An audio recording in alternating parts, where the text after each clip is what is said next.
Hello and Assalamualaikum. My name is NURUL INSYIRAH binti KAMIS. Matrix number S62428. So today I would like to talk about ocean ion fertilization (OIF) project. So the idea behind ion fertilization is that by stimulating phytoplankton growth, more carbon dioxide can be absorbed from the atmosphere and stored in the deep ocean, potentially mitigating the effects of climate change.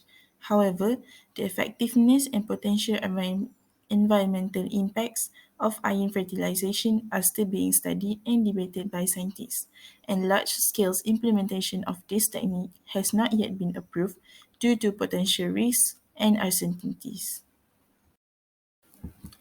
So, what is ion fertilization is all about? So basically, it was a type of ocean fertilization or geoengineering technique that involves adding iron to the surface of the ocean in order to stimulate growth of phytoplankton. Phytoplankton are microscopic marine plants that play a critical role in Earth's carbon cycle as they absorb carbon dioxide from the atmosphere during photosynthesis and transfer it to the deep ocean when they die and sink. Iron is a limiting nutrient for phytoplankton growth in many regions of the ocean, meaning that by adding iron, it can increase the productivity of these ecosystems. So, the main objective of this project, OIF project, is to stimulate the growth of phytoplankton in the ocean by adding extra iron to the surface waters. So the main purpose of this method is to increase the uptake of atmospheric carbon dioxide by phytoplankton, which remove carbon dioxide from the surface waters during photosynthesis. When the phytoplankton die, some of the organic matter sinks to the deep ocean, effectively transferring the carbon dioxide from the atmosphere to the deep ocean for a longer time. So this will enhance the process in order to sequester more carbon dioxide from the atmosphere and potentially mitigate the effects of climate change. History of iron hypothesis. So how atmospheric gas composition is actually studied during the ancient time. So basically, scientists analyze air bubbles trapped in ice cores from glaciers and polar ice caps, and they can extract the air from the bubbles and analyze its composition to determine the concentration of various gases such as carbon dioxide, methane over time.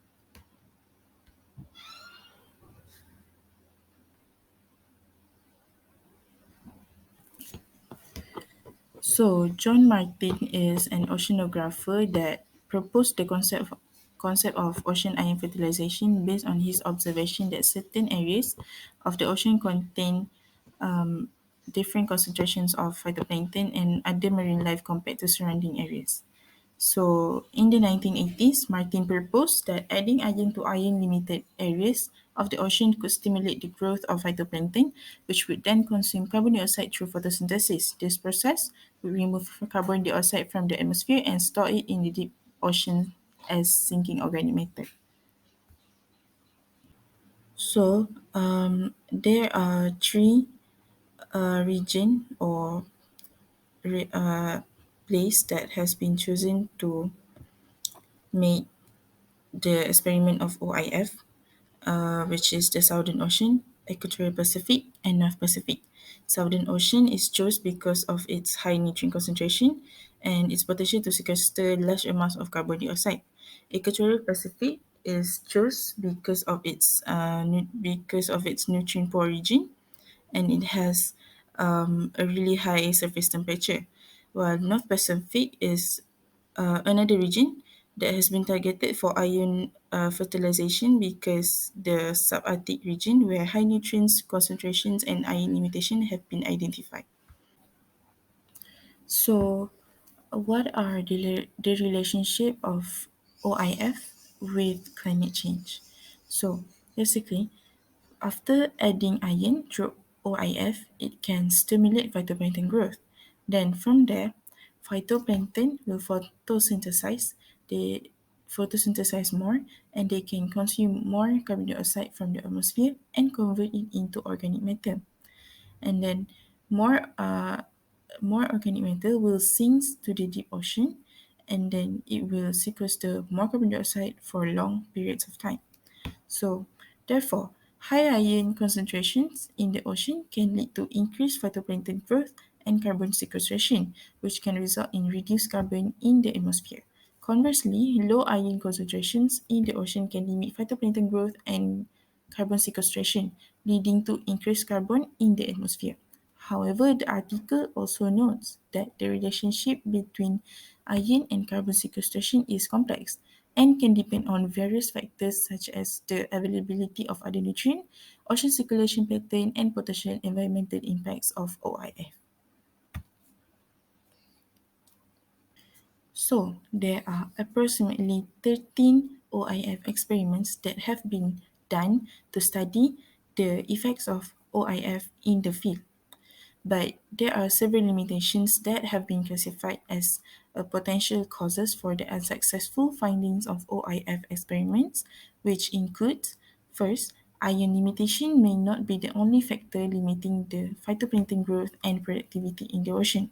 Second, the amount of iron added during fertilization may not be enough to stimulate significant phytoplankton growth and productivity. Third, the physical and chemical condition of the ocean, such as light availability and nutrient availability, may also affect the efficiency of OIF. The potential impacts of OIF on the broader marine ecosystem are not well understood, and there are concerns about unintended consequences. Next is carbon sequestration rates may not be sustained over the long term, and the effectiveness of OIF as a climate change mitigation strategy is uncertain. So, our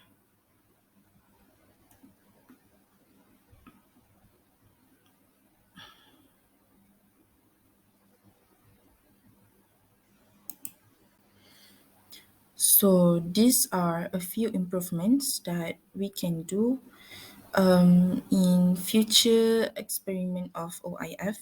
So the result will be more promising.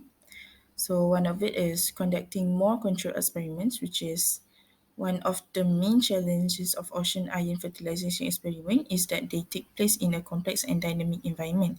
So why not after this use a more controlled um, environment so that the result is more promising and is efficient. So next is using advanced monitoring technologies. Third is considering potential ecological impacts. And fourth is incorporating multidisciplinary approaches to fully understand the impact of iron fertilization.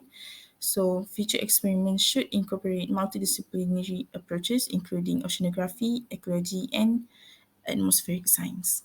So that's all from me. Thank you.